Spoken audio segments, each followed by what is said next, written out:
da da da. A-O-M-A. And call you guys. A country with an island vibe. I swear I had an eyes. And yeah, we just down all night. Mixing the 5-year beats with eyes.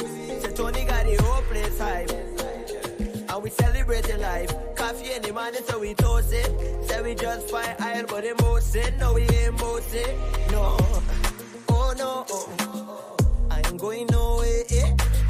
I love this place. U-I-N-A. Oh no. Welcome to Moko Moko. Every country want friendship, like the village on the East Bank. But you can't hang if you ain't gang. For my first interview, I tell police thanks. And I brought the bag of passport, you got a stamp. You can't answer Brad if you can't answer yard. We gon' catch it when it's good, cause we say when it's hard. Not for them, living country and people don't spend it long. Them man of them is fraud, not for them sell the land. We pay rent on another land. When Guyana got a lot of land, but they blame the government. But this nation got God cover us. Blessing on everyone, listen brother man. Put 2 and 2 together, don't listen to the one. Some of them just like alcohol, heap of stuff. Anywhere we go, we just run. Buy this a GT boy, yeah, we got the team with blood, so. Oh no, I ain't going nowhere. I love this place. G-Y-N-A. Oh no, welcome to Moko Moko.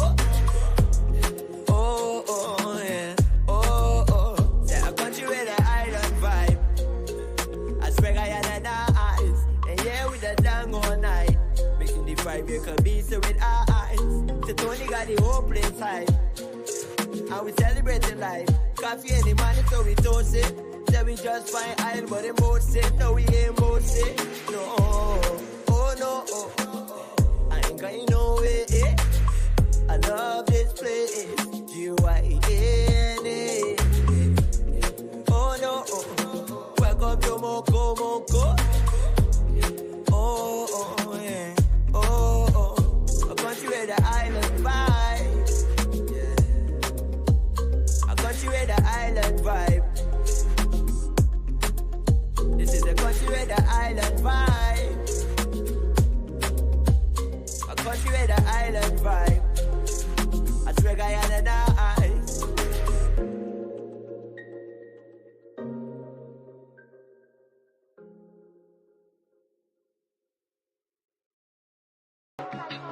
In a sweet Guyana, I want me born and grow. It's a real paradise, most beautiful place I know. Just watch how the rivers them a flow, and the sun just a shine, and the forest it's a glow. To live in love, that's the way we grow. Most beautiful place I know. So no matter where in the world I go, Guyana is my country, it's my home. So come and make we live it up. Them want to take we land, but you know we never give it up. But our country make we big it up. And we just find ourselves, so right now we are gonna build it up. Yes, we cool and we backside mine. Them coming like a treasure, where we search and we find. And when you see the kite your falls, me know it's a blow your mind.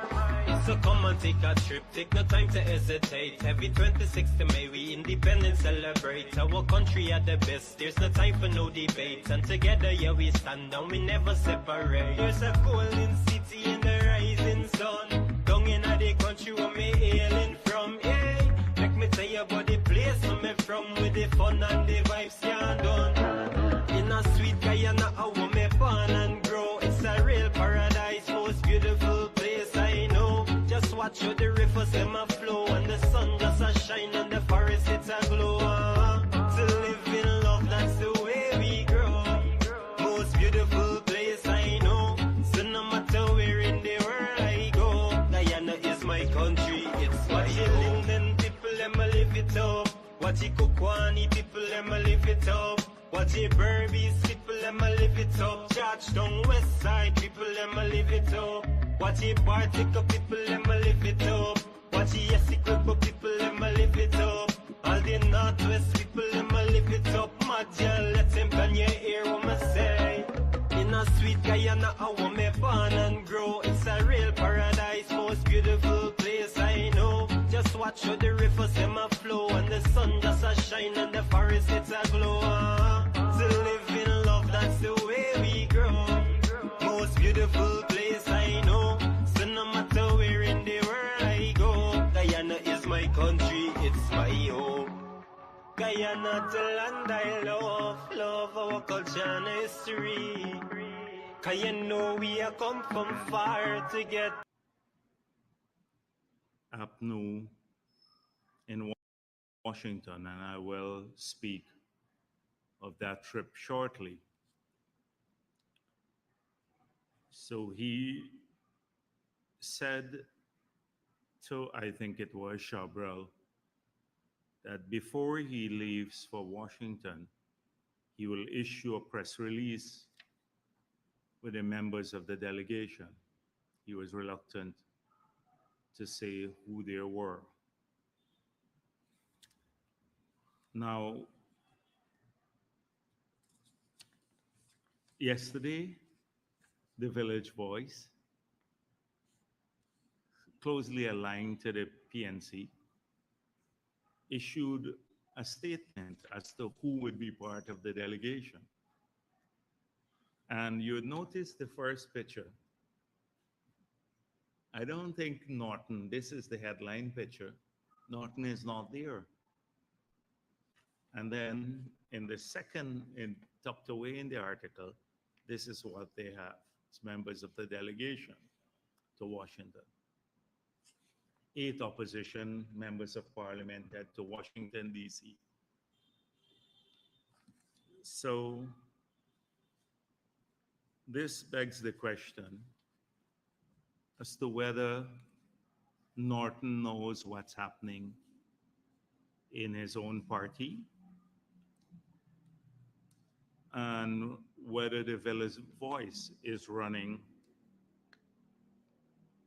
APNU AFC, well, APNU, let me say PNC, the PNC, and whether it was Rickford Burke who chose the members of the delegation and not Norton. So just this is very revealing for me personally. When the person in charge of a political party says to the media he is not decided as yet who will go with him to Washington, and he will tell the media later, and then an arm of his party already determining who would be members of that delegation, and giving even more prominence to Roysdale Ford than Norton himself. Clearly, this represents the confusion in that party. Now, Mr. Norton has been traveling a lot recently, so I looked through the transcript of all that he said abroad, and I don't think I have to respond to anything. Don't have to respond to anything. It's the same old arguments. PPP discriminates against Afro-Guyanese. PPP doesn't have a plan to run the country.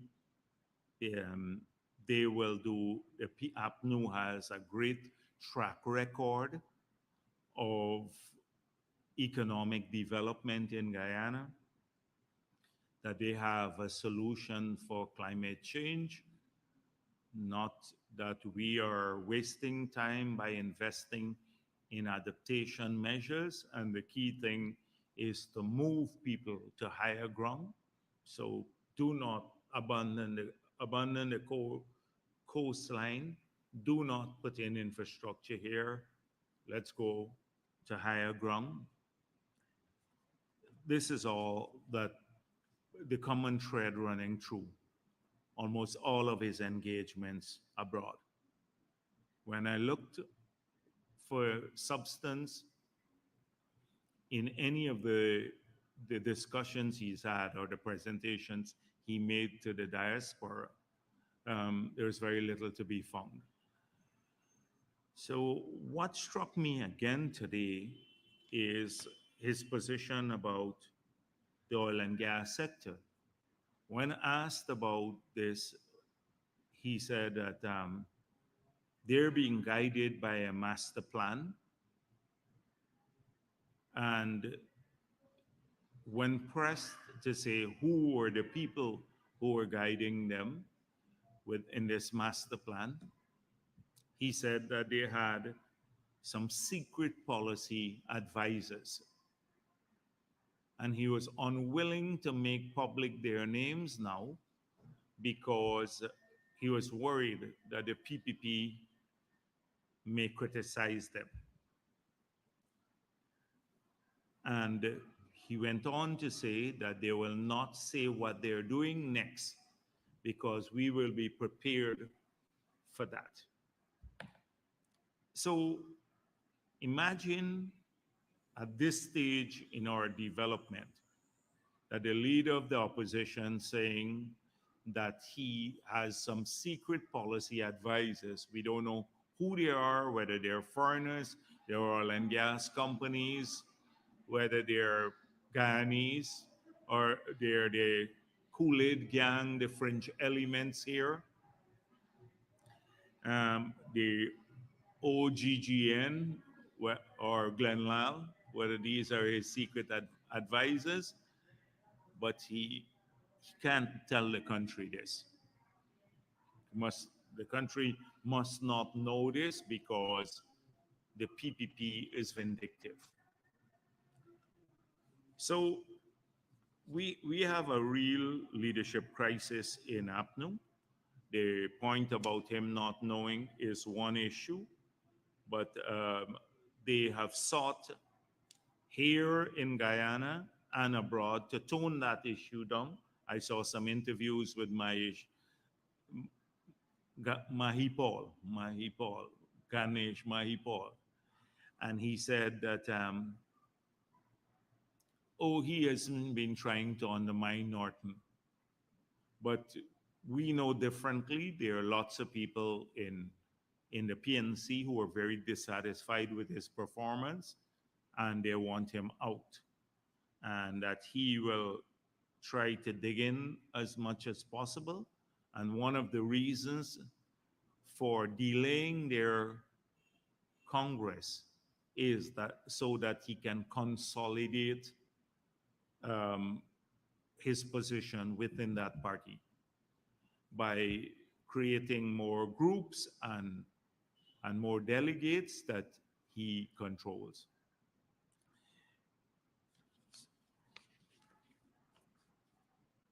So we have seen this group that will be going now. We don't know if that's the exact group, but Village Voice has spoken that will be going to Washington. So I want to speak a bit about Washington and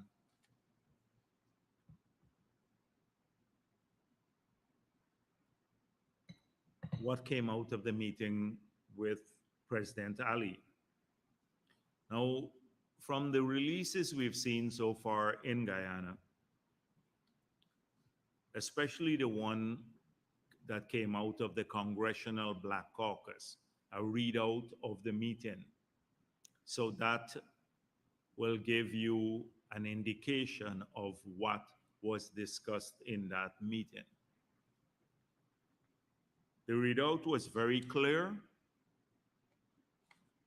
that there were three sets of issues that were discussed with President Ali. One had to do with energy and food security. The second, enhancing regional economic prosperity. And the third, sustainable environmental stewardship. This was the readout from the Congressional Black Caucus. So clearly, the Congressional Black Caucus want believe that we had strategic areas for collaboration between the United States of America and Guyana. They believe that we could work together to enhance an regional prosperity, that Guyana can play a very important role on food security and also energy security, not only for this region, but for the United States itself. And I think they believe that we have a great plan to tackle the environment and make a contribution to the fight against climate change. I, I if the team that goes from the PNC were asked any question relating to these matters, what their policies are, they have not, they clearly would have a hard time answering any of these questions because on each of these matters, they have not defined a national position, much less have an international position on the issue. The on environmental stewardship, they can go back to that Granger Green State strategy, but that is worthless. It's worthless from the perspective of a contribution to climate change, but earning resources for this country. And in terms of energy and food security, we have a number of secret advisors on the energy side. So no national, and they can't tell the country their national position as yet. So, because they're afraid the PPP will respond to that. So how are they going to tell the Congressional Black Caucus anything about energy security? And on food security, they have a dismal track record of taxation in the agricultural sector and destroying the industries, the sugar industry, the rice industry, almost every industry associated with food security. You would see the massive decline in those sectors in the 5 years that they are there. So clearly, they would have nothing to say in relation to the key issues that the bilateral engagements between the United States of America and Guyana have focused on, where national interest considerations from both parties are primary. So President Ali also at that meeting updated the congressmen on what's happening in Guyana about on education and healthcare, public infrastructure, and job creation and expanding prosperity here in Guyana. And we have a track record in these areas too that APNU doesn't have. This year alone, 10 schools would be built, 17,000 scholarships since we got into office, aiming for free University of Guyana education, restoring the children's grant, all of these to support, and many other things to support expanded educational opportunities for our people. And it's done equitably. All of our children got the grant.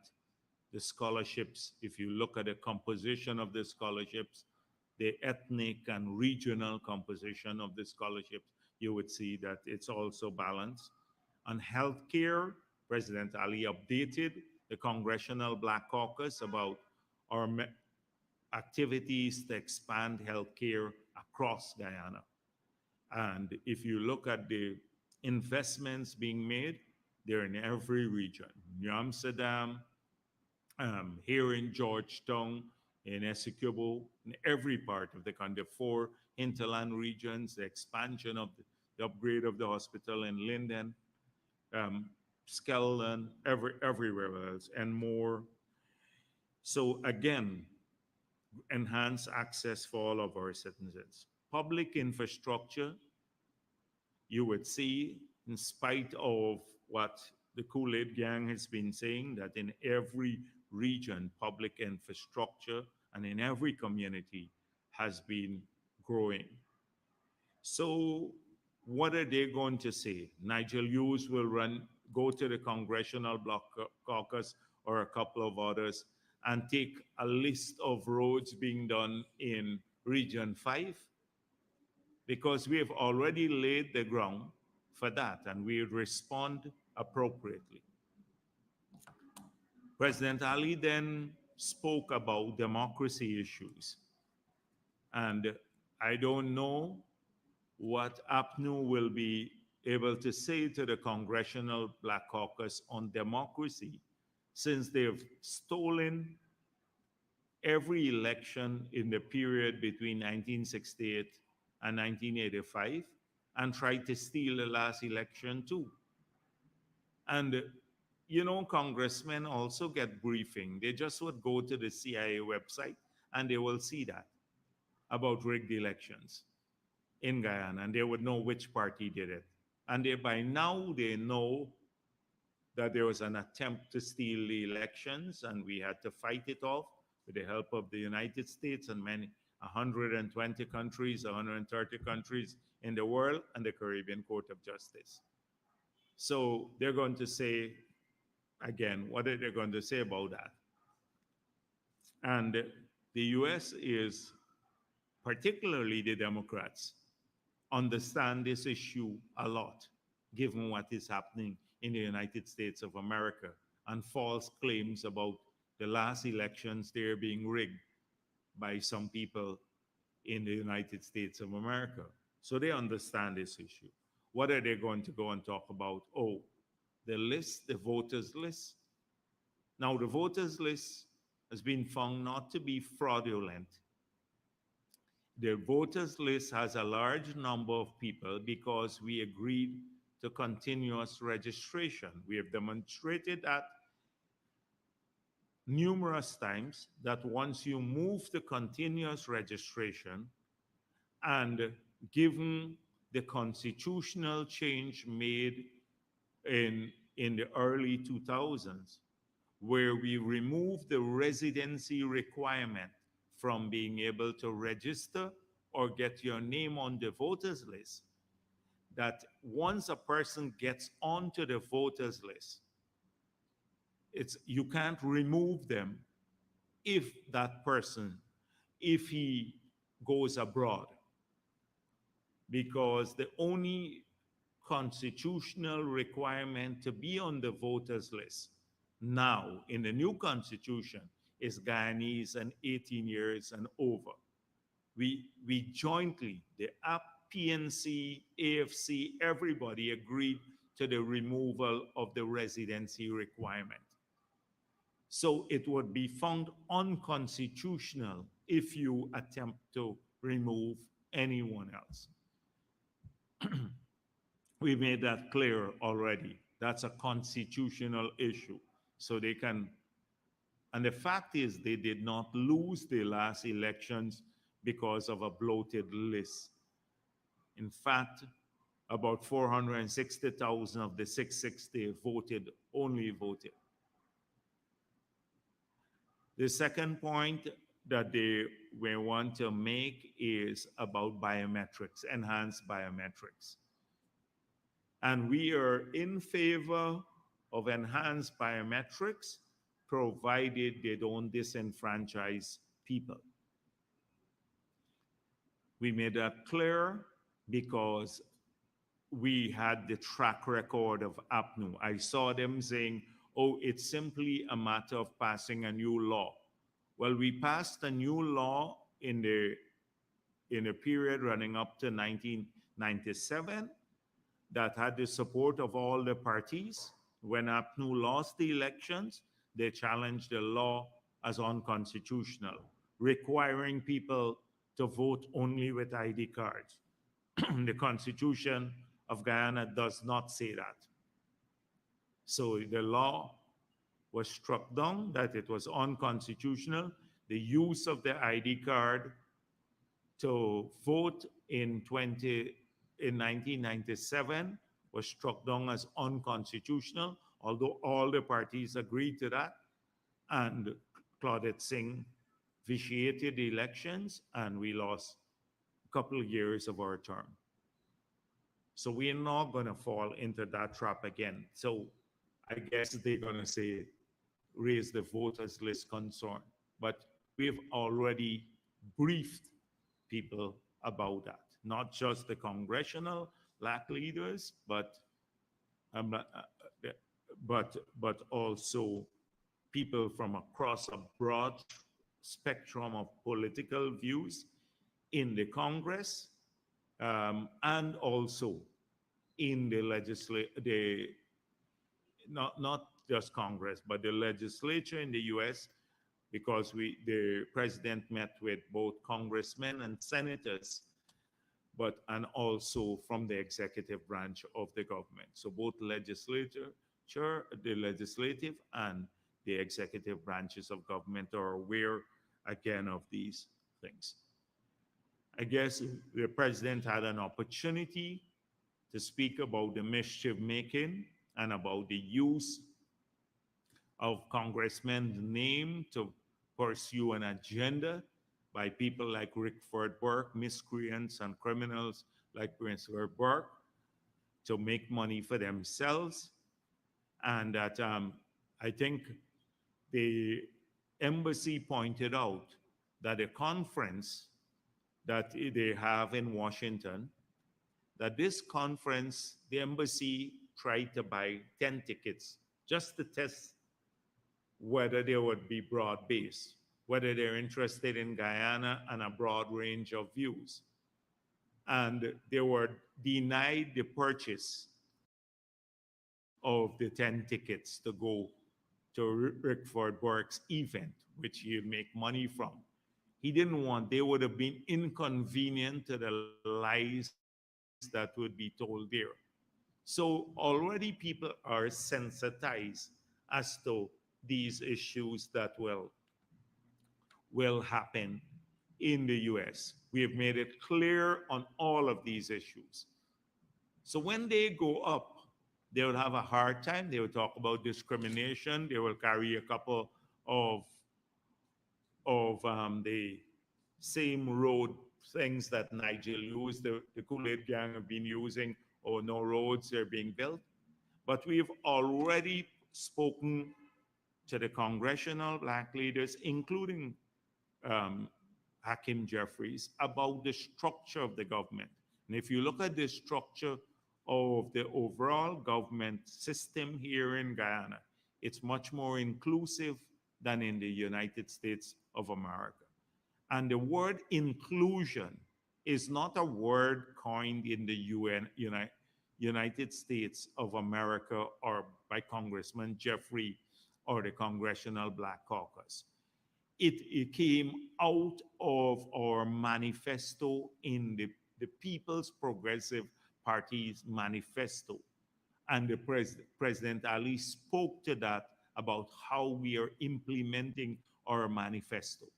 If you look at the structure of the government system here, in the executive, the legislature, and the judiciary, you will see what these congressmen have now been exposed to, a balanced structure. So the fact that Hakeem Jeffries, who was part of that meeting, issued a separate statement, Robert Passad was absolutely right that at the meeting, this issue was not raised about inclusion here by Congressman Jeffries. And he spoke because I guess he's mindful of his stature as the minority leader in the Congress. But speaking, Congressman Jeffries and anyone else speaking about inclusion, we don't see that as taking aside, because that is precisely what we're doing. And now that they have been given more facts. And at least we have a medium now to present the facts when they are distorted. We can now supply the facts. They would have a very hard time taking any agenda except in the usual griping agenda to Washington. I saw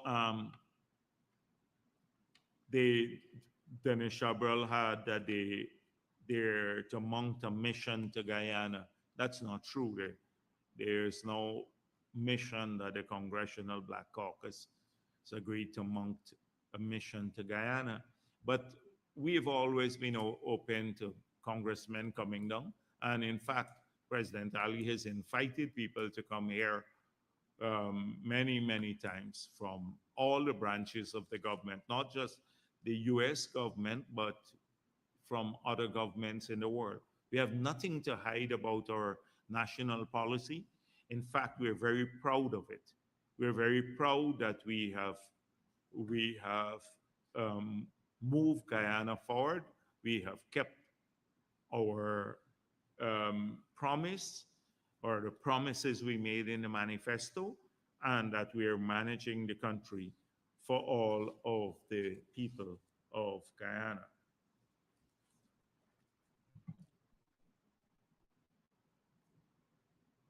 President Ali is now also in New York, and he's had several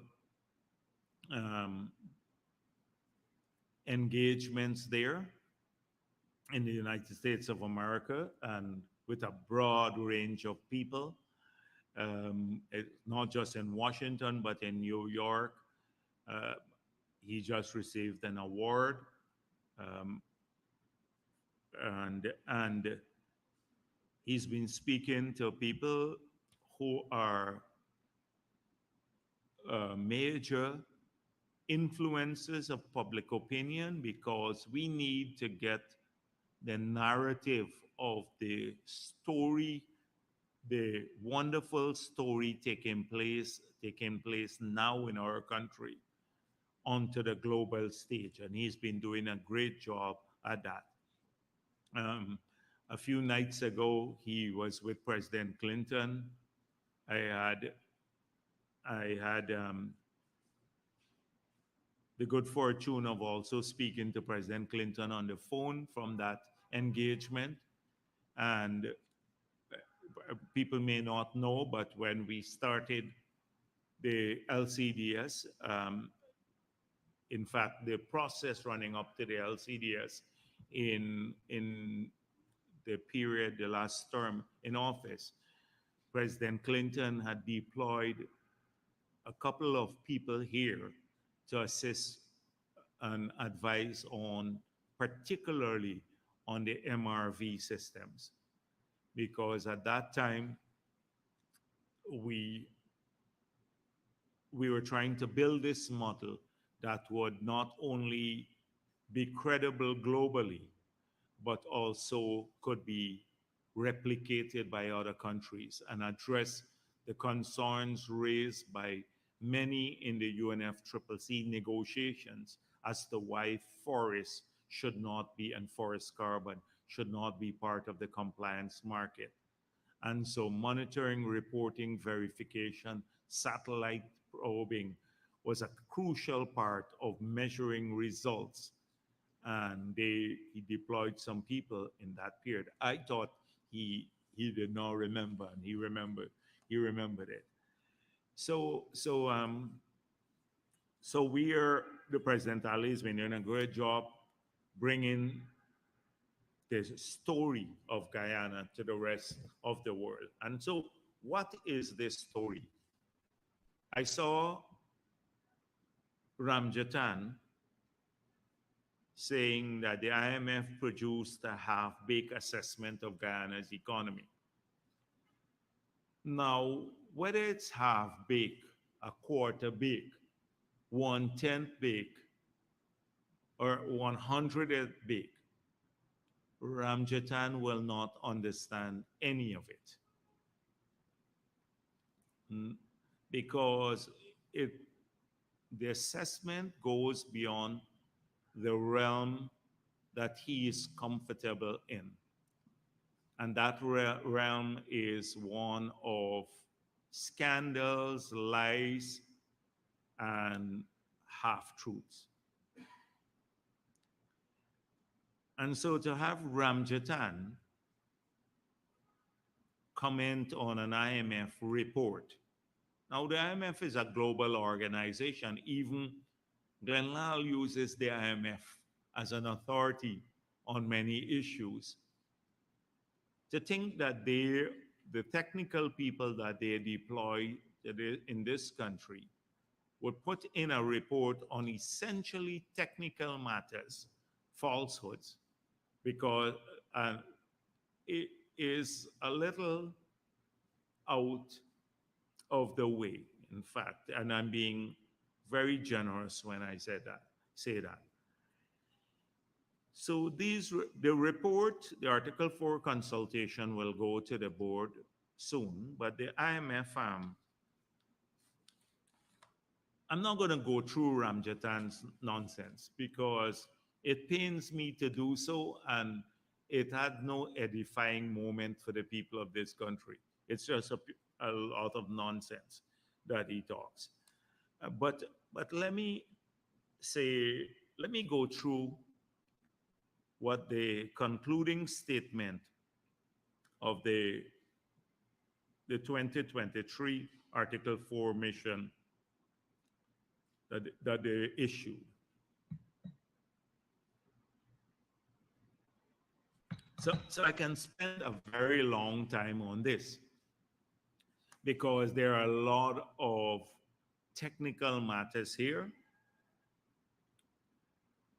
and I don't want to do that today. So I'm just going to go to a few key heads that they highlighted in the report. So the first says the Guyanese economy continues to grow very rapidly, supported by the government's modernization plans, including the unparalleled oil sector expansion. So clearly, there is a government modernization plan that they have seen and they're reporting on. You would recall that our counterparts, the opposition, they're keeping their plan secret. So far, they had nothing to be proud of in the 5 years, but the new plan they're keeping secret. So it goes on to say, oil production is ramping up with coming on stream of a third oil field, and growth in the non-oil sector is supported by the implementation of a fast-paced public sector investment program focusing on providing transportation, housing, flood management infrastructure, and raising human capital. So we took time to explain to them, show them all the documents about our plans to raise the quality of human capital in Guyana to respond to the new economy. That includes health plans, education plans, etc. They saw the rapid expansion of the housing program that was practically non-existent on the APNU. They've seen not just the infrastructure programs, power, highways, etc., but the community-based infrastructure. So that's the first issue they raise. Secondly, after a strong 2022, in the first half of 2023, real non-oil GDP grew by 12.3%. So non-oil GDP grew by 12.3%, one of the highest figures in the world for non-oil GDP. CPI inflation reached 7.2% at the end of 2022, in line with other countries in the region. So you would recall people talking about cost of living. Norton and all the Starbuck News has a running series on cost of living. What they're saying here is the CPI last year, at the end of last year, that's a consumer price index, um, reached 7.2 or grew by 7.2%, in line with the other countries in the region. What was different here in Guyana is our mitigating measures. Last year, we paid out about $5 billion directly to assist people on cost of living measures. We lowered the freight charges. We levied the taxes on lower freight charges. We did not increase water and electricity prices. We absorbed all of the cost on water and electricity prices. So there's a series of intervention measures that we put in place to abate the CPI increase, the consumer price index increase.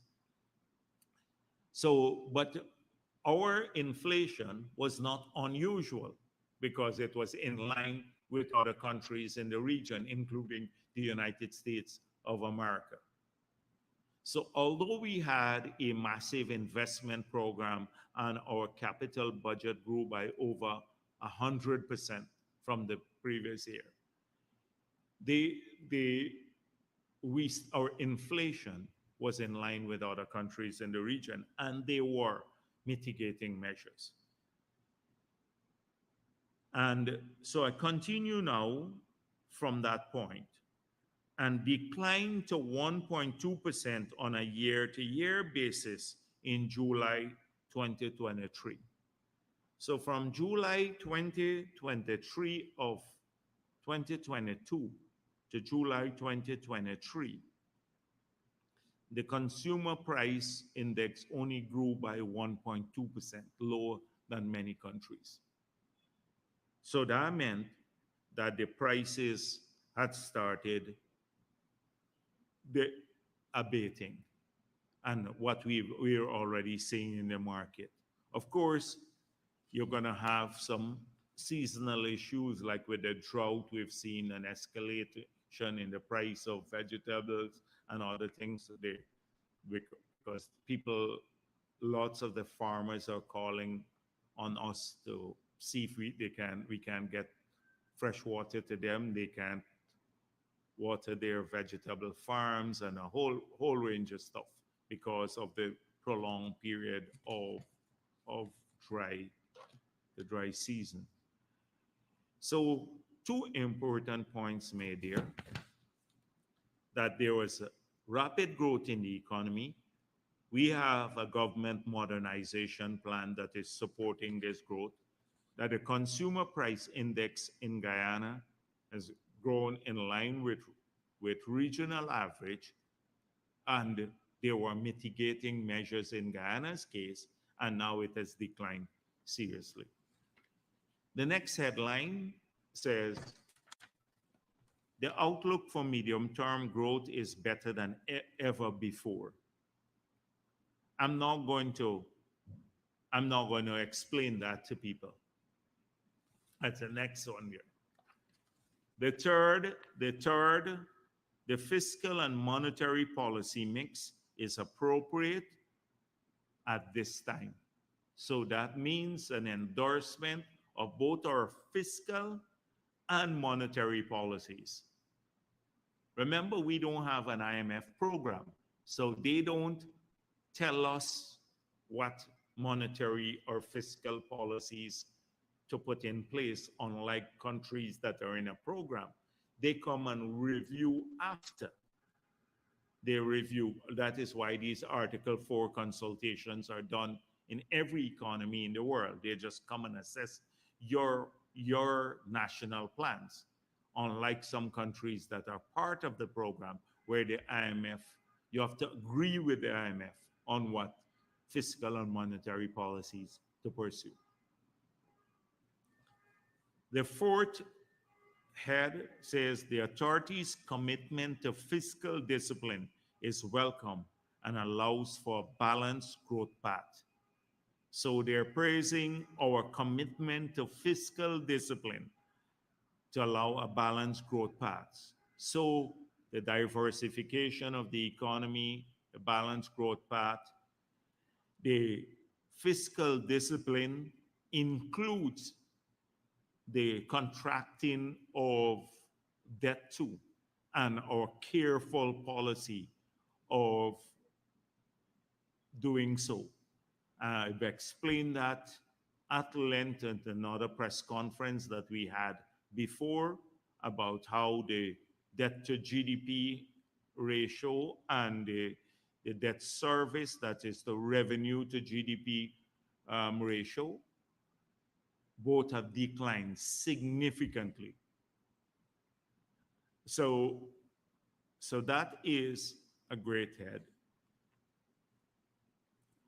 Then it says, given the medium-term risk of inflationary pressure and real exchange rate appreciation, something that we're talking about, they recommended that a continued focus on maintaining macroeconomic stability through an appropriate policy mix. I've come here many times and spoken about the need to watch, be careful about the Dutch disease and overheating economy, um, to, to be cautious about the outer years and not building a budget based on revenue that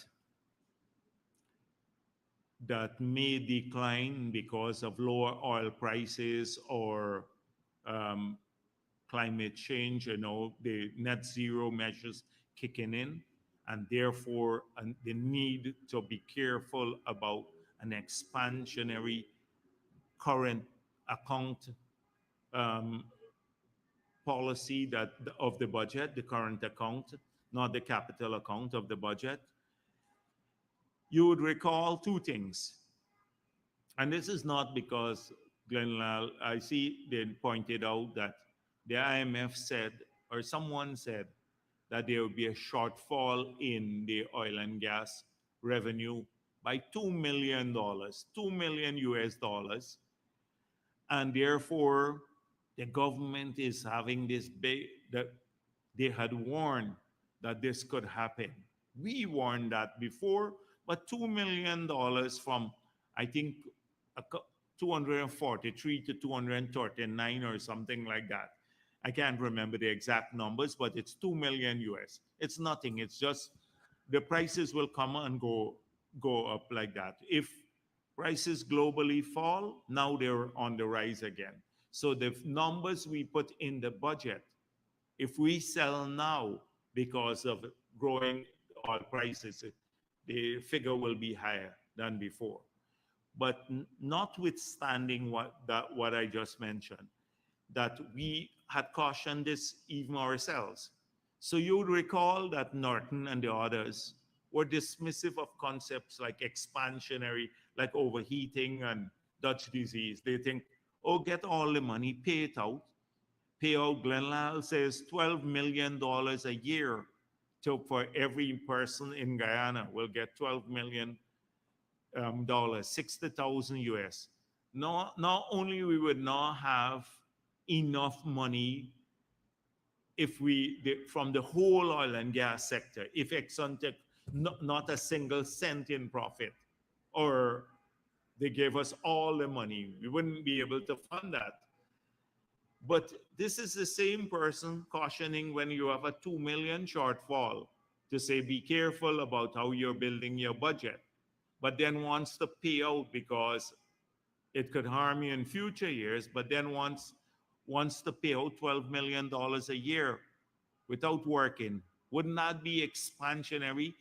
This consumer price index will just blow up if that happens, leaving out our inability to finance it. And so When Norton and the others say, forget these concepts, you pay the money out here and there and everywhere else, then it makes you understand that clearly they don't have a plan and they're just saying these things to fool people and to get them to support them. Um, the staff strongly support the authorities' efforts to maintain financial stability.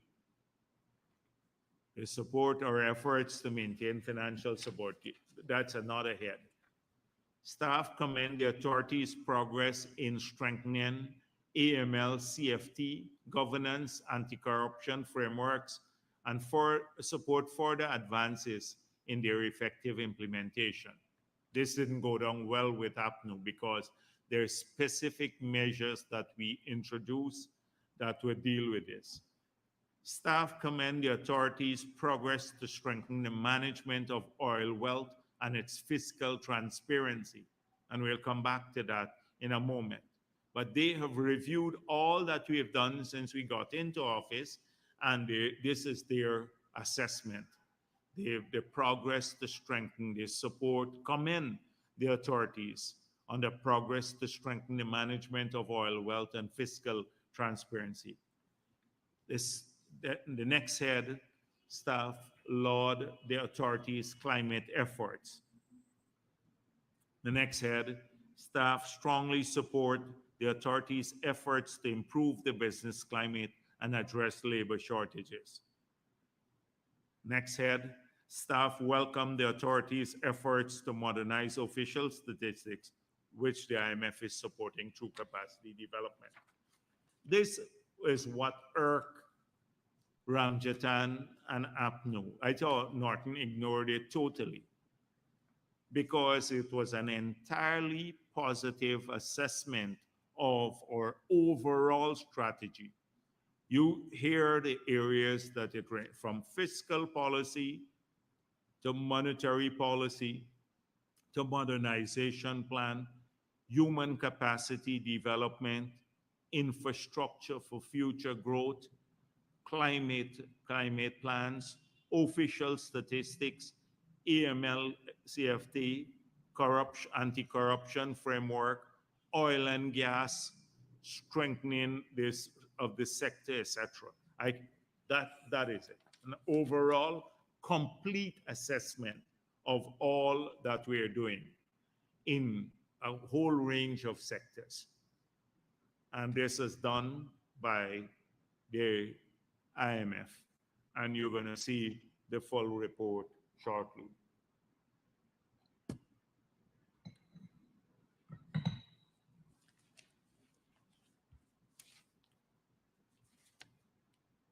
So there are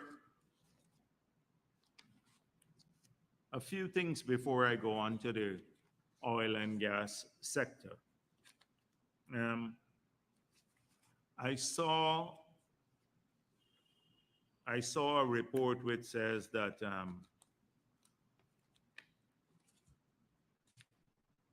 I was preparing for this press conference, government still to gazette applications for new oil blocks despite legal requirement.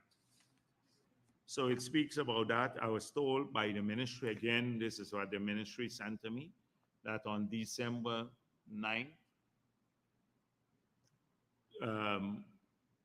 2022, that this was done.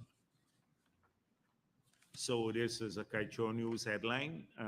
Asked the ministry, and they said to me that this was done on this date, outlining the coordinates of all 14 blocks, that this was done in that period. The audit issue. So we come back to the audit issue here. There are some other matters. So let me make this clear. I've seen a lot of comments about the audit issue. And these comments are justifiable. The comments are justifiable. But the fact that have we are debating this matter is only because of how this government has approached the oil and gas sector. Had this happened on the APNU, we wouldn't have known about the issue years from now. Like what happened with the 2016 contract, the signing bonus. It took us years to find this out. Now, we have not concluded this matter as yet, but we discovered it largely because of how transparent we have been. Now, you would recall that particularly the Starbuck News, when they raised this matter about the slot in concluding the audits, I said to them that this is a matter that the politicians will not interfere with. That it's purely for the technical staff and the technical agency, namely the GRA, to deal with that matter. That if we're not going to rush any staff member or of the GRA or the GRA to conclude the matter until they are ready to do so in their own judgment. And because we believe that politicians must not get involved in, they don't have the capability. You need accounting, auditing capability, and they must not get involved in these matters. Now, we know that the agreement, the 2016 agreement, vested the authority to conduct audits in the minister. And pursuant to that, the minister has hired IHS Market on the APNU, and then the consortium on the People's Progressive Party to audit the post-2017 costs, 2017 to 2020. So those were done pursuant to the agreement. However, policy-wise, we said that our advisors were the GRA. The ministry had no capability to address the findings of the audit, and therefore the government's policy advisor, sole policy advisor, without whose opinion on these matters we were not going to move further, was the GRA. So it was not in conflict with what the agreement had. The agreement was pursued, the auditors were hired, but their reports were lodged with the Guyana Revenue Authority to review. The GRA has to advise the government, and only the GRA has to advise the government as to what we should conclude the audits on. If they did so, from what I gather now, on the 8th of August, that we should close the audit. Subsequent to that, Vikram Bharat and I sat in a meeting where the staff of the ministry said to us that that figure had come down to $3 million. That is what we reported here. Now, how many times when the Starbuck News particularly raised this issue, I said, station must speak on audit and capability. Go to the GRA. And I guess that it's because of that engagement with GRA, we discovered that on the 8th of August, a letter was sent to the ministry. That was not copied to me. So it was because of the transparency, because we said we allowed the GRA to speak to the reporters. On the APNU, that would not have happened. If there was any attempt to cover this up, we didn't say, talk to the GRA. Get the GRA. We are not speaking about this. I'm reluctant. Many times at this very press conference, I'm reluctant to deal with audits. That's a technical matter. Now Starbuck News said that I should not, maybe I spoke out of turn in an editorial. But my engagement here, which may have to change now, is a oversight, not line management, oversight of the oil and gas sector. I do not have a single staff in the office of the president in this oversight role in the oil and gas sector. So I deal with policy mainly, not implementation of policy. I have to rely on reports from the sector on implementation matters. So when we discuss, for example, the reform agenda that we promise, the local content law, that's policy, I dealt with from my office. They had to come to my office, the AG, everyone. The petroleum, the new PSA came to my office because that's new policy.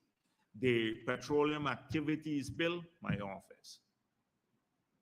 I am not charged, and I don't want to be, with the daily implementation of any of these issues. So we have to work based on reports. When I come to this press conference, I come with a report from the ministry. The minister himself, when I spoke with him, said although he sat in that meeting when we had the briefing, he also, although he has line responsibility, he thought that this was the GRA's position, given that we had publicly stated that the GRA is the government's advisor on this issue, and the GRA will have the final say in terms of advice, how the audit is concluded. So I spoke with President Ali, and the minister still, I agree that there should be a full investigation of this matter, and the minister still has to give a full report to the cabinet on what took place. I saw a report saying that it's because there is no commission that we have this confusion, petroleum commission. But this Just imagine if there was no political oversight and it was done only at the commission, and the commission is made up only of technical people, then this probably would have gone through. So that's the converse of it, because a commission which is entirely staffed by technical people who are not accountable to the electorate, if they made such a decision and the politicians couldn't say, we don't agree with that, we want GRA to deal with it, what would have been the outcome? So it could have been worse. So my position today is the same. We are waiting. We believe that there should be a full investigation. But we have not concluded the audit as yet, because now the ministry has to write Exxon, and that letter has not been written, to say the GRA, our advisor's last position is this, and this is our position. No money has been stolen. It's not like somebody has to give explanations how they engage with Exxon after this. And I believe also that we have to have a policy where people who, at the technical level particularly, who engage with the oil and gas companies or executives, that they must seek the explicit clearance from the ministry, and they must report back on the nature of every engagement, almost a disclosure policy. It is something that I intend to propose to the cabinet, because we would never know what discussions actually take place in the interactions between the oil and gas companies and staff at the technical level. So clearly, this is not, I saw APNU saying, oh, they complain about the 18 million signing bonus. They attempted to steal the 18 million bonus by transfer it out of, not keeping it in the consolidated fund. Here you have a government that has openly, I've several times spoken to the Starbuck News and many others, talked to the GRA, who have encouraged the technical agencies to speak to the media.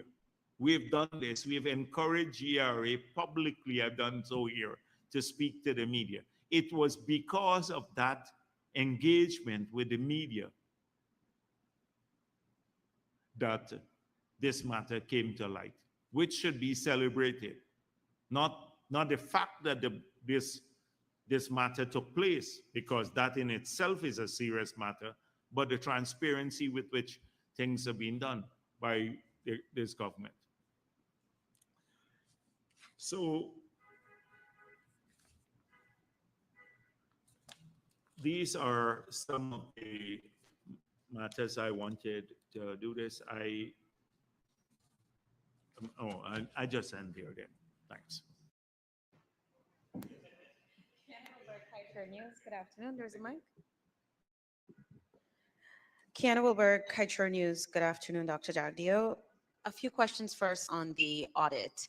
You said that you support a full investigation into this matter and having it reported to cabinet. Can you say if, one, ExxonMobil would be part of this investigation, because they would have engaged, their officials obviously have engaged the Ministry's Petroleum Unit? That's one. Two, is government prepared at this point in time to disclose the names of the individuals who were part of this discussion with Exxon? And three, the opposition, I believe specifically the Shadow Minister, David Patterson, had called on government to say if it believes that the acceptance by the ministry of 211 million in expenses would weaken any position that you may have during arbitration. Yeah. It accepts the 214, and that cost was That subsequently is, reduced to 3 so the million. last question, if it's an unauthorized action, on the last question, if it's unauthorized, as the minister said, he didn't know about it, it took place without his explicit or implicit agreement, and therefore I don't believe it would weaken our claims at any arbitration that they may follow. That's the first point. Secondly, I would want to wait the full report from the minister to the cabinet, which will then the ministry would have to disclose to the public too. At that point in time, then we'd be able to identify who all the people are, who did this unauthorized contact with with with Exxon, and when it took place. And the third issue was, oh, Exxon. Of course, they would have to be part of it, because not Exxon has to be part. We're not accepting this. We're not accepting anything that Exxon sent subsequently to the closure of the audit by GRA. And if the closure is 211, that's it. Okay? So we don't know what they sent, and I'm not really interested in it, because that could be sent and claimed that arbitration should we go there. I'm more interested in who authorized this and why this contact after the GRA had said we're closing it at this stage. Finally, on the audit matter, just as a means of clarifying any loophole that Exxon may have at its disposal to exploit, the contract says that there's a 2-year timeline, as we've acknowledged before, on auditing. However, government has made it clear. I have, remember I dealt with this issue because we had gone long past the 2 years, even before. So we don't believe that claim, and they have said this publicly. I think the newspapers asked Exxon this some years ago, and they said that the audit, the agreement says that their expenditure must be audited and they will comply with the audit, notwithstanding the timelines in the PSA. Okay. That was very clear to me, but what I'm asking is government, do you have anything concrete to protect yourself in the event that Exxon or someone decides to walk back on their word? The, the way this goes is that they have kept engaging long past the 2 years. And secondly, this company here, they have a lot invested in Guyana. I think they realize that they have to work in a collaborative manner with the government and people of this country, because their prosperity is linked closely to that of ours. And I think it is in that context that they mentioned this issue. So we do not anticipate any withdrawal from that position. On a second topic, sir, we've seen a very outrageous statement from Venezuela, now extending its claim to our licensing round. Can you say if this is something that government was caught by surprise? Because normally during a licensing round, you'd have to examine all of the risk factors. Was this something that was completely caught you by surprise? And secondly, have you heard from any of the investors or bidders that they're concerned about this statement? So we have not heard from any of the bidders that they're concerned about the statement. And it's not surprising that Venezuela would issue this statement. They have done so almost um, for every major event when we've tried to utilize the economic resources of our country, both on land and in our exclusive economic zone. So it was not surprising that they would issue such a statement. But you've seen the appropriate response from the government of Guyana, and you have seen statements from the OAS and the US government and several others who have firmly rejected this aggressive posture of Venezuela.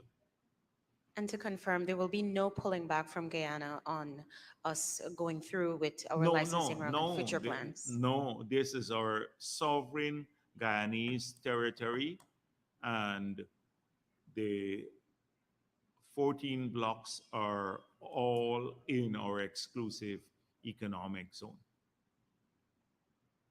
Good afternoon, Vice President Kim Al King, Oil Now. You responded to a Kaiser News article about the legal requirement to gazette applications for oil blocks. The December 9th, 2022 gazetted document you referred to, it is it's not in relation to that. The Gazette is about the government putting a notice out on blocks that will be offered in the auction. But it is in the new Petroleum Activities Act that was put in place last month or the month before, that requires the government to now gazette applications made by companies for oil blocks. And that has not happened. And so it's two different things. So this was the a notice that they gave me too. So relating to what? This is under the Petroleum Activities Act. This is the notice. Yeah. This might be gazetted, but this is the notice that was sent. I think I don't see it in the gazette form, but it could be gazetted. Well, it's required by law. Yes, but this is the notice. Okay. Here.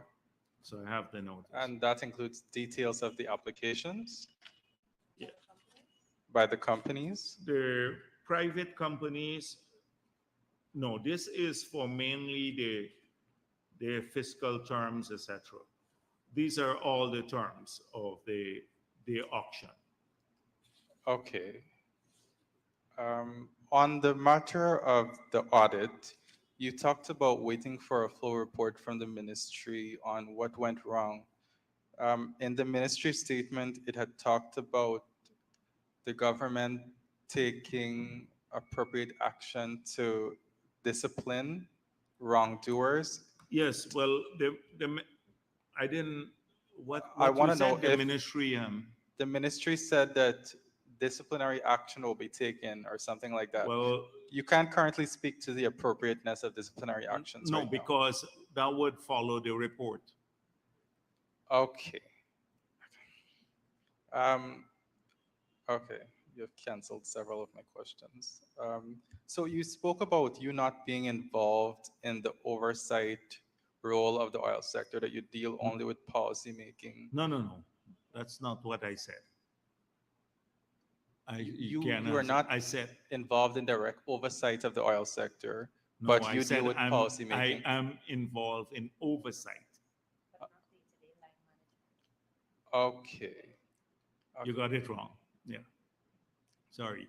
I'll give Okay. the microphone to someone then. Final question was on Kiana's question about whether the action was authorized.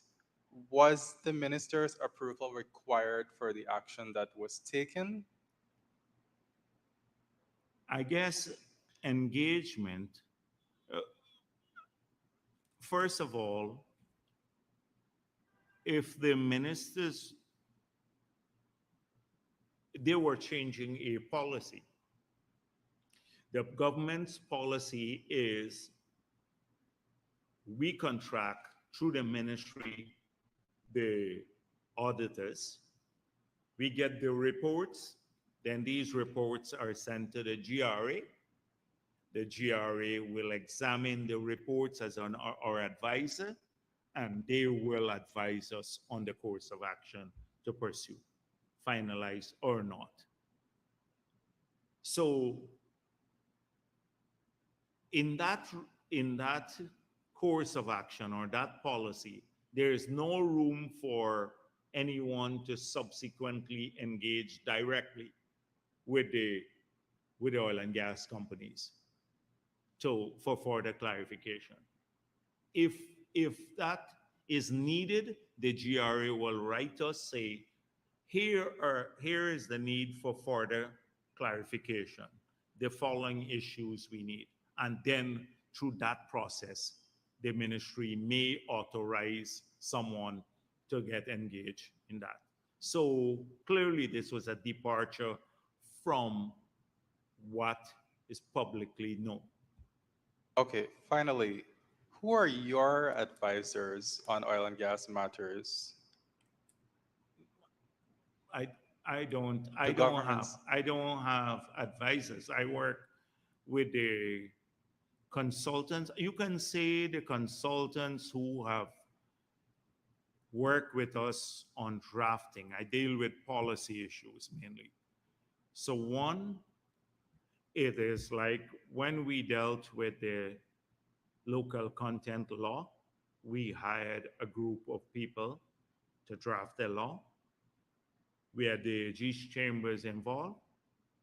We had some from Ghana, or some advisors from Ghana. These were the people we work with. So on every one of these policy issues, we work with a different group of advisors. So it's not a static one person to advise on everything. It is based on the policy at hand. The same thing with IHS market. When we look at we and the petroleum, the new PSA, it was IHS market, Qatar, and some others who worked with us on it. So that is it. It changes based on the nature of the policy, not a single person doing one thing all the time.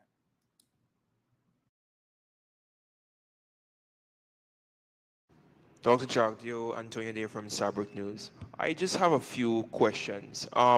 You mentioned that you will be writing to ExxonMobil. Are you saying definitively that the government or yourself personally? What do you mean, like? I'm making reference to the audit. When I say we, right?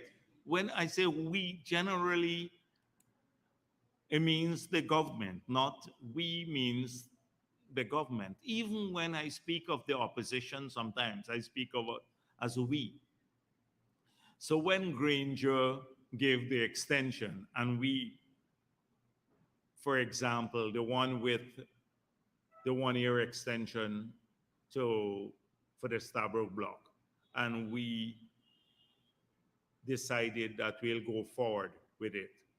I spoke of the effort as we, although it was done under the last government, because that's how I see it as government, we.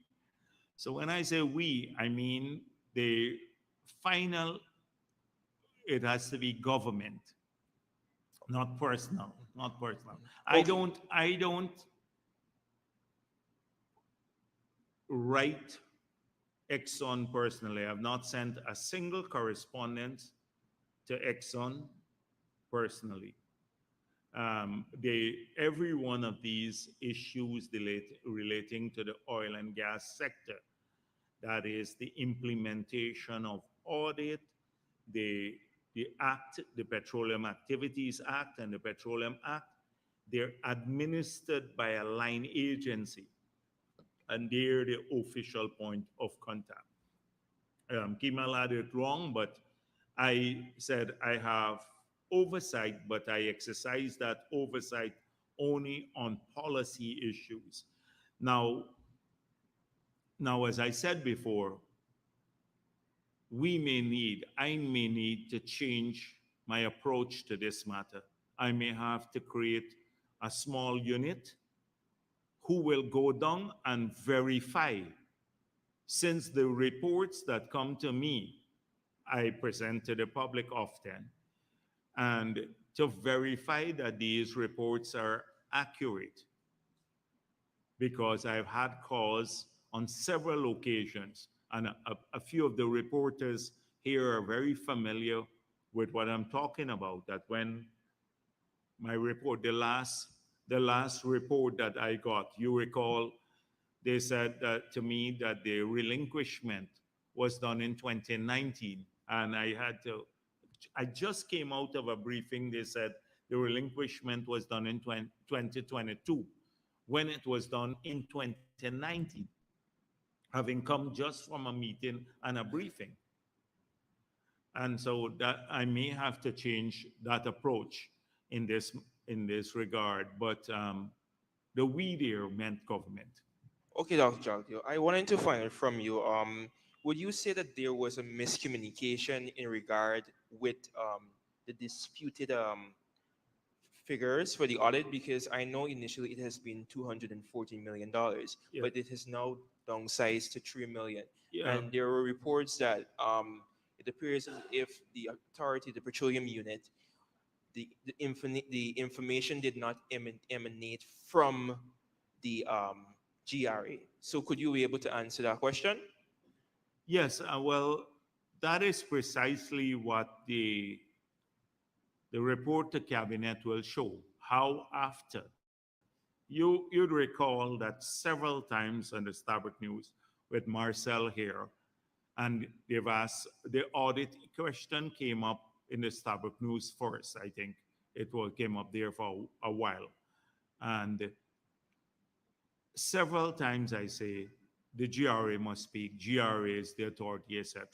They would have to explain after the GRA advise to close the audit at a particular figure, how that figure, how they reported to the minister and I that figure had changed after the GRA had done that. Into that the investigation ExxonMobil, since they are the subject here, they may be a part of the No, I did not. I did not. I I said no. they, okay, so if okay, So I said that, let me go back. I said that I'm not interested in what they submitted after the letter from the GRA closing the audit at a particular figure, advising us. Because those supporting documents could be presented should we go to arbitration, okay, on the part of Exxon. I'm very interested in finding out how they will engage after knowing that GRA was the one established by the policymakers to have the final call as our advisors on the matter. So that is what I'm interested in the audit. and if ExxonMobil reneges in that regard, what would be the government's recourse? Renege and like what? In terms of if they don't fulfill this engagement. Which engagement? Okay, you said that based on the investigation, they're not a part of that. But if you said you're not interested in whatever information that comes from them, but if let's say that they may be a party that is blamed for that, would and they refuse to admit their wrongdoings, what would be the government's recourse in that part? So really, the exercise that the submission, I don't know what was submitted, okay, to justify moving it from 211 to 11 and then 3. That's what we were told. 11 and then 3. I don't know what supporting document was submitted to the ministry. What I know of is that we the 211 is where we close the audit. We're not interested in any supporting document at this stage. If that is what our advisors say, we close at 211, then there we have a dispute with Exxon as to the figures. And that dispute in the agreement says could be resolved through arbitration, at which both parties then present their case to an independent panel. And then the independent panel would say, okay, they are an independent person or panel. And that person will say, okay, it's justified or it's not justified. So you understand? Yes. Good afternoon, Dr. Jagdeo. Good afternoon. I have a few questions. The first one is, do you agree with the IMF's advice that oil producing nations should scale back on granting tax breaks to oil companies and subsidies and so forth? I agree. Okay, straightforward. Which we have done through the new PSA. Okay, great. The government had initially blamed climate change for the decline in fish stock and the trouble that fishermen have been facing. But now the EIA is revealing that oil production could potentially affect the fish in Guyana's waters. Given that this is the fact, who will compensate the fishermen and so forth if their livelihood should be affected? So I hope you're not twisting things, but because I've not read it. But the FAO did an assessment on this. This is a UN organization. When there was a claim by Glenn Lal and the others that all the fish ran away from Guyana because of climate change, right? And not climate change, because of the oil and gas industry. And they said that that was not supported by scientific facts, that it had to do a lot with fresh water going further out into the sea in the period of heavy rainfall, etc. So salinity or fresh water, when you have heavy rainy season, can affect the fish stock and the migration patterns along the coast. That was their conclusion. Now, I don't know that the EPA did a study about patterns of migration of fish stocks. They have not done so, because I would be happy to see that study to inform more policy making in the industry. They have not done so, as far as I'm concerned. The EIA, what the EIA would do is the EIA would say, what are the worst case scenarios? So if there is a spill, what would be the worst case scenario? It would potentially have an impact on our fishermen,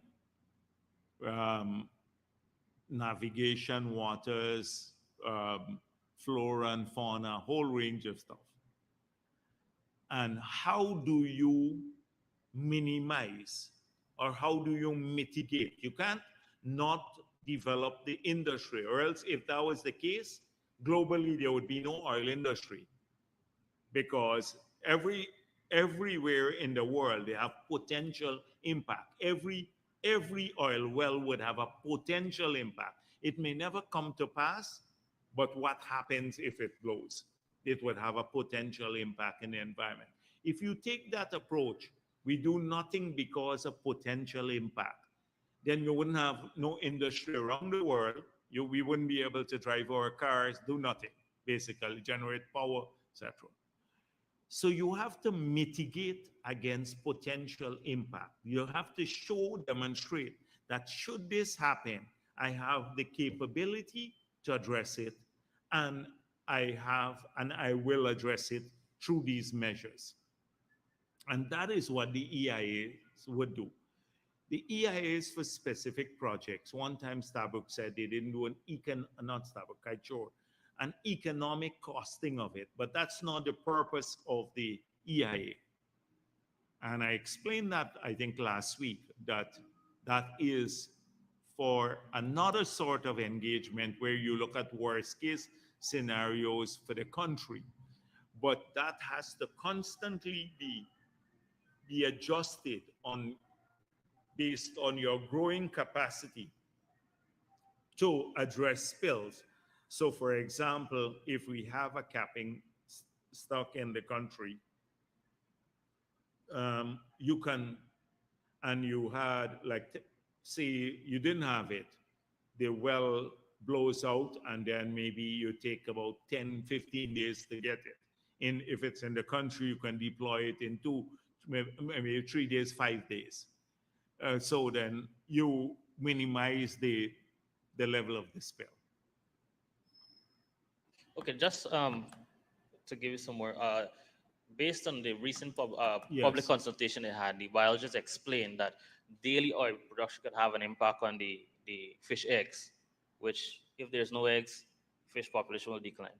So it's not only the spill, there's other activities that would potentially Yeah. impact the fish. Yeah, but the thing is that potentially impact. But as I said before, this is assessed by the FAO about fishing stocks in the country, and they found it not to affect the fishing stock. And those are the. So if this is a spill on fishing egg. Spill. This is like, the daily production, like a cooling system when they have to take some seawater, mix it to cool well, yeah, like those stuff. Yeah, the different discharges and so forth. Okay. But we have insisted on when we change the permits, and if you have an opportunity to just look at the old permits that were done on the APNU and look at these new permits, we have progressively insisted, or we have insisted that progressively there has to be treated water to a higher standard. And so the standard now is an international standard.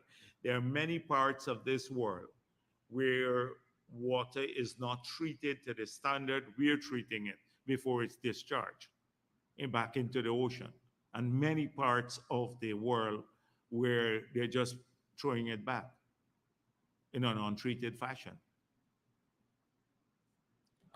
The next question is, recently we see the AG taking a stance, or the government taking a stance, that reckless road users should pay for damage to property, but or damage when in case of accidents and so forth. What about the industrial sector, whereby we have these container trucks and machines that could damage the roadways? Will a similar system be put in place for them? I think people who damage public infrastructure, um, they they should pay for it. It's as simple as that, wherever this occurs. And this is proliferation of something else we got. So people don't have, we're trying to clean up the roadways and stuff like that. We were to put in a commercial system. For example, if you want a billboard, you should buy this space and then put up a proper billboard, and then we can utilize the money to maintain the parapet just by the billboard. So our highways look clean along the sides and stuff. People have a habit now. If they have a product, they just go and build a billboard just like that. Today I came down, some of the billboards are being taken down again. The people just go, they stick up two things there, they put on their billboard. They get some agency to do it without any authority. Without any authority. If they were to do that in another country, they'll be charged. They would have a whole heap of penalties. But in this country, people just go and they put up whatever they want. They make the place dirty. It looks like the cardboards. I come up the East Coast, I see a lot of cardboard they're nailing what these shows on all of the posts. After the cardboards thing, I said to our people and there are no others take down the party flags from because we still have some party flags on the lantern posts. Take them down. Local government elections are over. But they put this cardboard and then the rain falls on it. Well, we are at dry season now and then they leave it there. Never take it all back. A main street, a company would just go and put up their things just like that. They don't believe they have to pay for the use of the posts or public places or anything like that. The same thing we have with people who on the highways now. I'm not talking about people selling and stuff. We want people to earn a living from vending. But they go and they put sometimes permanent structures. They just build a square thing and plunk it next to the side of the highway. So just imagine now they're selling something there and vehicles having to stop there all the time on a highway. It causes traffic jam, etc. And when you talk to people, they believe that the government doesn't want to to accommodate them, but it's creating problems. So I agree with you, and the people should expose these things more, mainly on the highways. I'm not talking so much about the internal roads where people are selling and stuff. I know sometimes you have to be a bit flexible with people once they keep the place clean and stuff like that. I'm talking about along the highway where we're getting most of our accidents from. And if you damage public infrastructure, you should pay for the public infrastructure. Just to, for some more But clarity. maybe there should be a campaign by the news um, outlets to look at this too, and then people will probably maybe do that, do make some accommodation.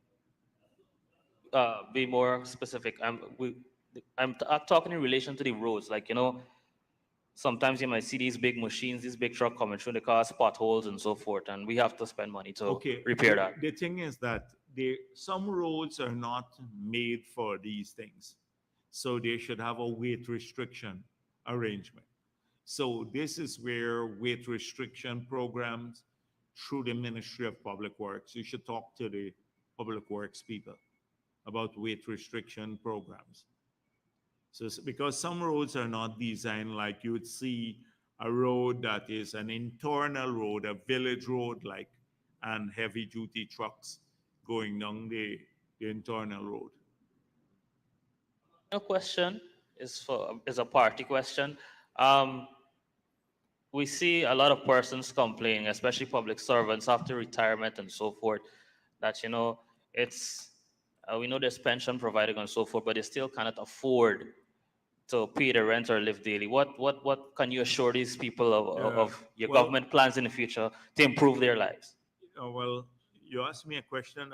You want to start back from the beginning? I can go through a long explanation. I think people are getting tired of that now because it's the same. If the fact that pension is going to be double, they have a greater capacity now to have their lives, have a livelihood after retiring. It's not a lot of money, but it's going to be double from what they're getting in 2020. And it's going to cost us $20 billion per year to do that. So $20 billion more per year by 2025 will be in the pockets of pensioners. Now it's about 14 billion a year more. That is since the PPP took office. You have close to $1 billion more per year with water subsidy that they didn't have under APNU that they're getting now as pensioners. So the health improvements that we would invest in. That means as people get older, they have to get better health care and stuff like that. That is a major investment that would ensure that they have better quality care in their communities.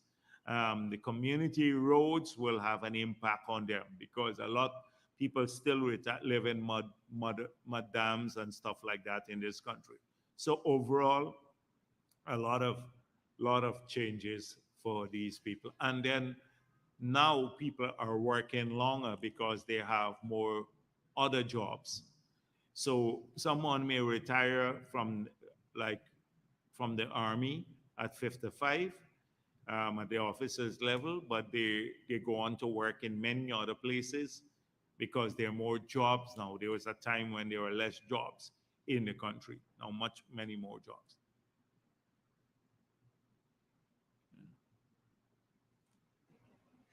Good afternoon, Yeah, good. Rihanna Ramsey, Kiteshare News. I have two questions on the audit. I'm going back to that. Can you provide an update on the audit of Exxon's US $7.3 billion cost that was awarded in May of last year? And when is Guyana likely to commence the audits of costs racked up by the company after the period of 2018 to 2020?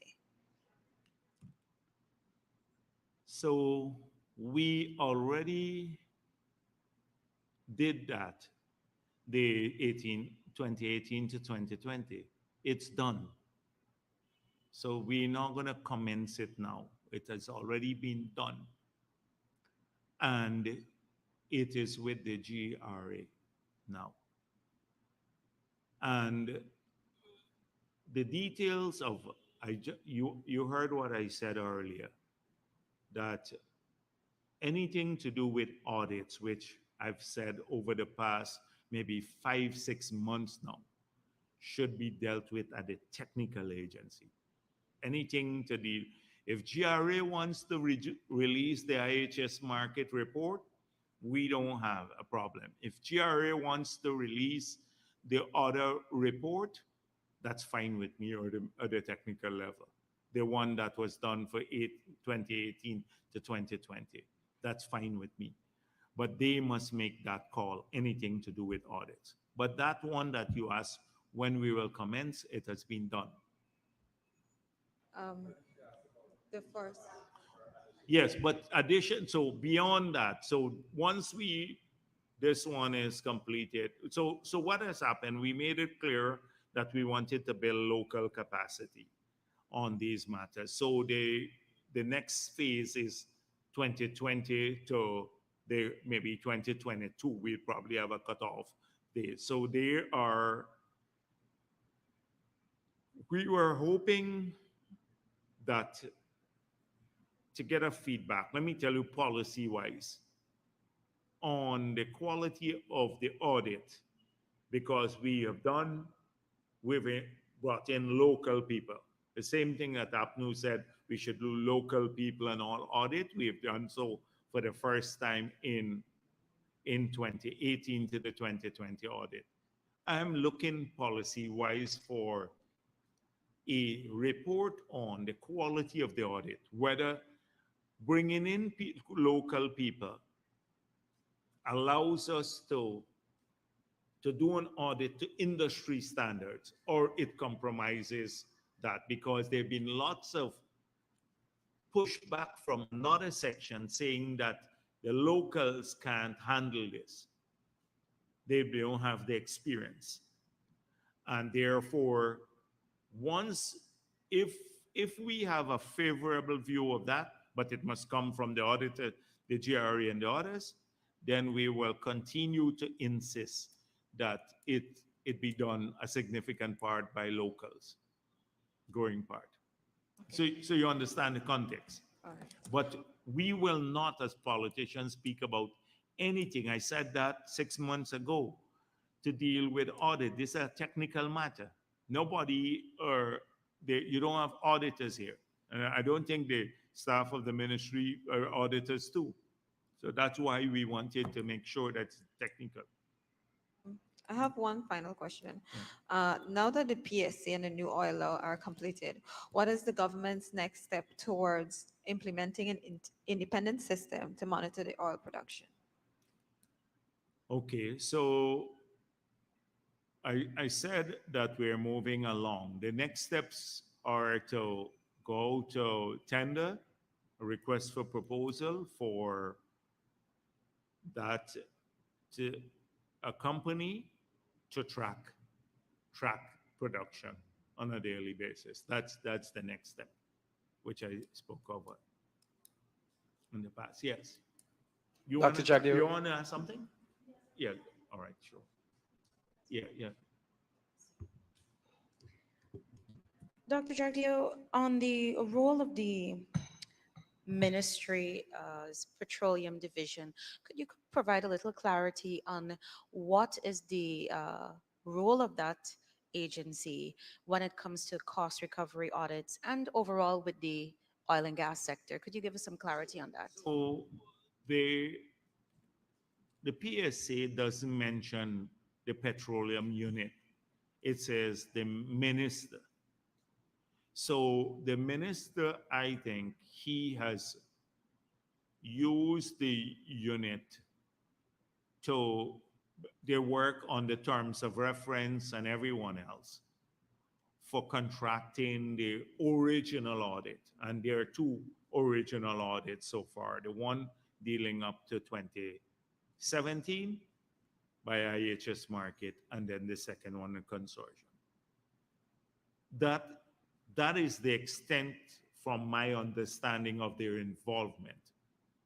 Beyond that, it's outside of their hands once you receive the report back from the auditors. Yes. And there's the perception in some quarters that the entire saga leads to persons drawing the conclusion that the department may be out of control. What do you say to address those concerns? Well, we will, there's no room for maverick action here in this government. That is why we insist on being transparent about everything. I've even many times come here and spoke about the policy variables available to us in decision making. When we were discussing whether we go with a national oil company or we just tender all the blocks, I gave you the policy options, the pros and cons of a national oil company versus going out for private auction. And then I came back here and I explained why we did not pursue a national oil and gas company. Almost every time I come here, I give you, normally at press conferences, people just come and they're very short and they just would give you the decisions made. I try to bring people along so that they would understand the policy variables. And hopefully the opposition, by understanding this, because I have no other forum to engage them on this issue, that they will understand not just the complexity of the issue, but that often it's about a trade-off. It's about a trade-off in policy making. And so we have defined our position. And I believe that because we are being so public, that anything unusual, like in this case, would come to the light. And that therefore there is no room. The minister report to the cabinet will deal with all of these issues. Dr. Jagdeo, Guyanese critic for TBN. It seems that, I don't know if you've addressed it, I'm a little late, but I don't know if you addressed it earlier, but I would love for it to be addressed. So the regional chairman has been charged for abusing his wife. He has been found to be a serial abuser now. And it seems the only person that has voiced, asked for his resignation is the opposition leader, somebody you ridicule many of times. He seems to be the only person who've come out and spoke about this. You haven't said anything. Red Thread hasn't said anything. The Human Rights Association hasn't said anything. Everybody seems to be silent on this. What is your say here? So, you know, this is a politician. And we've been very careful about how we intervene. If we had called for the resignation right at the beginning, they would say, he's charged now, we're trying to influence the outcome of the court case. Now, personally, if you ask me, I know of this trauma. There was another case recently that got withdrawn against the same gentleman. And and it seems as though in this country that a group of people who have very limited, if any, credibility whatsoever, the Red Thread, the GHRA, Simona Brooms now, I don't see them protesting in front of his office or his home. But you recall the other issues with Dharmlal, although he hadn't even been charged as yet. They were out there protesting and issuing statements, etc. So we try not, because he is an opposition figure, we didn't want to make this seem a political issue, because anyone who does this sort of thing, or abusive of women or children particularly, they should face the full brunt of the law. That's our position. Should face the full brunt of the law. And the same applies to this case. But we have to be cautious about not politicizing, because it would be seen. He would then run around and say, and get the same Kool-Aiders, because you have a Kool-Aid gang, and then the Kool-Aiders who believe in the Kool-Aid gang. The Kool-Aiders would then turn it around. He will use that, our statement, to get the Kool-Aiders now to say, PPP want to get rid of him. He'd use it as an excuse. So sometimes we're very tactical about these issues. We don't want the Kool-Aiders who believe anything want, to start justifying him and supporting him. But where the Red Thread and the GHRA now? I guess you want to bet they come out with statements now that Norton has spoken, because their party leader has spoken. The GHRA and the Red Thread will now come out with statements because their party leader has spoken. And I guess TIGI too will come out with a statement. Anything? If not, thank you.